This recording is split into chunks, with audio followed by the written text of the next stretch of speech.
ಕುದ್ರೋಳಿ ಶ್ರೀ ಗೋಕರ್ಣನಾಥೇಶ್ವರ ಕ್ಷೇತ್ರದಲ್ಲಿ ಮಂಗಳೂರು ದಸರಾ ಹಾಗೂ ನವರಾತ್ರಿ ಮಹೋತ್ಸವಕ್ಕಾಗಿ ವಿಶೇಷ ಸಿದ್ಧತೆಗಳು ನಡೀತಾ ಇದೆ.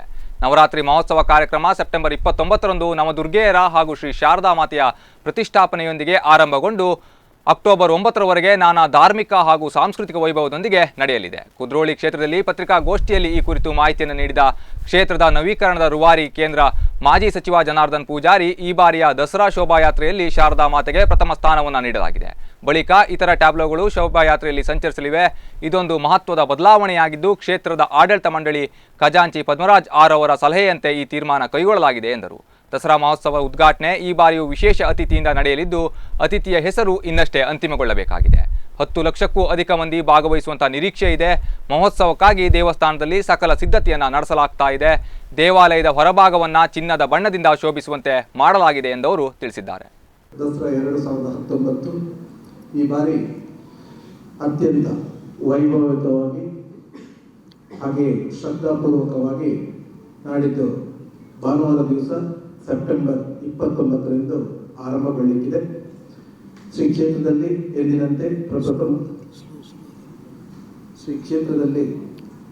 ಎಂದಿನಂತೆ ಗುರು ಪ್ರಾರ್ಥನೆಯೊಂದಿಗೆ ನಮ್ಮ ಎಲ್ಲ ಕಾರ್ಯಕ್ರಮಗಳು ಕೂಡ ಪ್ರಾರಂಭಗೊಳ್ಳುವುದು.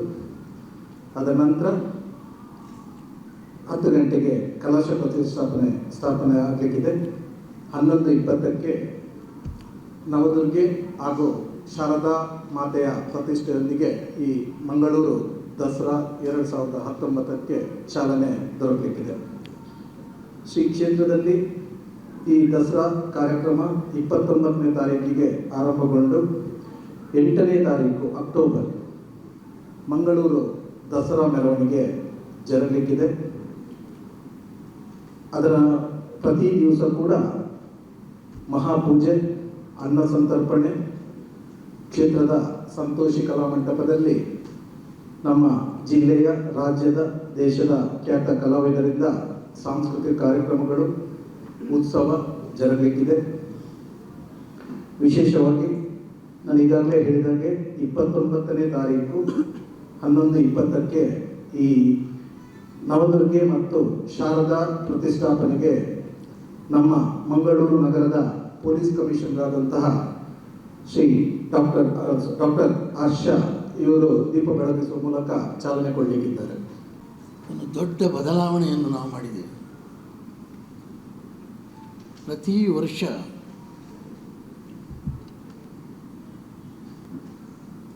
ದೇವಿ ಹಿಂದಿನಿಂದ ಬರುವುದು. ಈ ಸಲ ಶಾರದೆಯನ್ನು ಅಂದರೆ ದೇವಿಯನ್ನು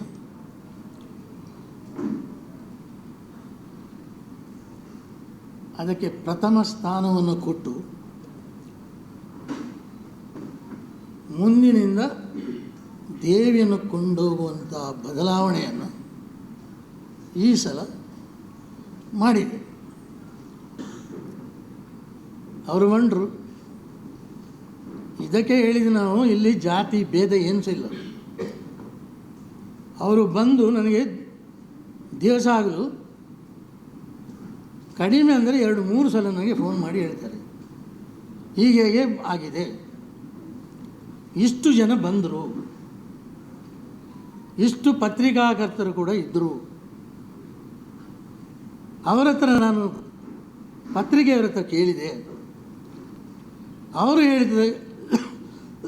ಅವರು ಹೇಳ್ತಿದ್ದಾರೆ, ಬಂಗಾರ ಆಗಿದೆ ನಿಮ್ಮ ದೇವಸ್ಥಾನ ಅಂತ ಹೇಳ್ತಾರೆ. ಪೂಜಾರಿಯವರ ಕನಸಿನ ಒಂದು ಪ್ರೇರಣೆ ಈ ನಮ್ಮ ಕುದ್ರೋಳಿ ಗೋಕರ್ಣ ಕ್ಷೇತ್ರ ನಡೀತಕ್ಕಂಥ ಮಂಗಳೂರು ದಸರಾ ಕಾರ್ಯಕ್ರಮ. ಈ ಮಂಗಳೂರು ದಸರಾ ಕಾರ್ಯಕ್ರಮವನ್ನು ಹೆಸರಿಟ್ಟವರು ಜನಾರ್ದನ್ ಪೂಜಾರಿ.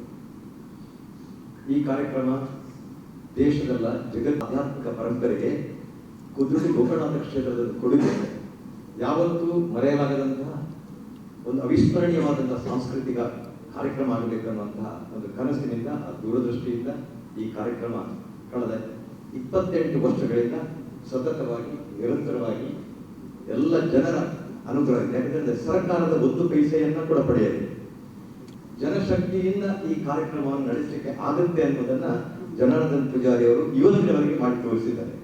ಅದಕ್ಕೋಸ್ಕರ ನಾವು ಕಮಿಟಿ ಪರವಾಗಿ ಅವರಿಗೆ ಕೃತಜ್ಞತೆ ಅರ್ಪಿಸ್ತಾ ಇದ್ದೇವೆ. ಇವತ್ತು ಈ ಸಲದ ಕಾರ್ಯಕ್ರಮನ ಪೂಜಾರಿ ಸಾಹೇಬರು ಹೇಳಿದ್ರು. ಈ ಒಂದು ಬೇಡಿಕೆಯನ್ನು ಕಳೆದ 3 ವರ್ಷಗಳಿಂದ ಜನಾರ್ದನ್ ಪೂಜಾರಿಗಳು ನಾವು ಹೇಳ್ತಾ ಇದ್ದೀವಿ. ಅವರಿಗೆ ಮರೆತಿದೆ ಆಕ್ಚುಲಿ. ಪತ್ರಗಳು ಬಂದದನ್ನು ಅವರಿಗೆ ಕೂಡ ನಾನು ತೋರಿಸಿದ್ದೀನಿ. ನೀವು ದೇವರನ್ನ ಮುಂದೆ ಕೊಟ್ಟು ಬಾಕಿಯನ್ನು ಹಿಂದೆ ಇಡಬೇಕು ಅಂತ. ಈ ಸಲ ಏನೋ ಜನಾರ್ದನ್ ಪೂಜಾರಿ ಅವರ ಒಂದು ಪ್ರೇರಣೆ ಅದಕ್ಕೆ ಸಿಕ್ಕಿದೆ. ಪದ್ಮರಾಜರು ಅದಕ್ಕೆ ಪ್ರೇರಣೆ 3 ವರ್ಷಗಳ ಹಿಂದೆ ಈ ಯೋಜನೆ ಹಾಕಿದ್ರು. ಕಳೆದ ವರ್ಷವೇ ಪೂಜಾರಿ ಸಾಹೇಬ್ ಹೇಳಿದ್ರು ಈ ಸಲ ತೂಕ ಬರ್ತದೆ ಕೇಳಿದ್ರೆ ಪಕ್ಕ ನಮ್ಮ ತೀರ್ಮಾನ ಬರ್ತಾ ಅಂತ ಹೇಳಿದ್ರು. ಅದನ್ನು ನೆನಪಿಸ್ತಾ ಇದ್ದೇನೆ ಸಾಹೇಬರಿಗೆ. ಸೊ ಈ ಒಂದು ಕಾರ್ಯಕ್ರಮ ಇದಕ್ಕೆ ಈ ಯಶಸ್ಸಿಗೆ ನಿಮ್ಮ ಸಹಕಾರ ಬಹಳ ಅಗತ್ಯ. ಯಾಕಂತ ಹೇಳಿದ್ರೆ ಜನಶಕ್ತಿಯಿಂದ ಇಂಥ ಒಂದು ಬಹುದೊಡ್ಡ ಕಾರ್ಯಕ್ರಮ, ಸರ್ಕಾರದ ಯಾವುದೇ ರೀತಿಯ ಅನುದಾನವನ್ನು ಪಡೆಯಲು ಜನರ ಭಕ್ತರ ಹಿತೈಷಿಗಳ ಸಾರ್ವಜನಿಕರ ಸಹಕಾರದಿಂದ ಎಲ್ಲ ನಡೆತಕ್ಕಂಥ ಒಂದು ಕಾರ್ಯಕ್ರಮ. ಇದಕ್ಕೆ ನಿಜಕ್ಕೂ ನಿಮ್ಮ ಸಹಕಾರ ಬೇಕು. ಪತ್ರಕರ್ತರ, ದೃಶ್ಯ ಮಾಧ್ಯಮದವರ ಸಹಕಾರ ಬಹಳ ಅಗತ್ಯ ಇದೆ ಅಂತ ಹೇಳಿಕೊಂಡು ಈ ಕಾರ್ಯಕ್ರಮಕ್ಕೆ ಸನ್ಮಾನ್ಯ ಜನಾರ್ದನ್ ಪೂಜಾರಿ ನೇತೃತ್ವದಲ್ಲಿ ಮಾರ್ಗದರ್ಶನದಲ್ಲಿ ನಮ್ಮ ಈ ಕಾರ್ಯಕ್ರಮ ನಡೀತಿದೆ ಅಂತ ಮತ್ತೊಮ್ಮೆ ಹೇಳಿ ಎರಡು ಮಾತುಗಳು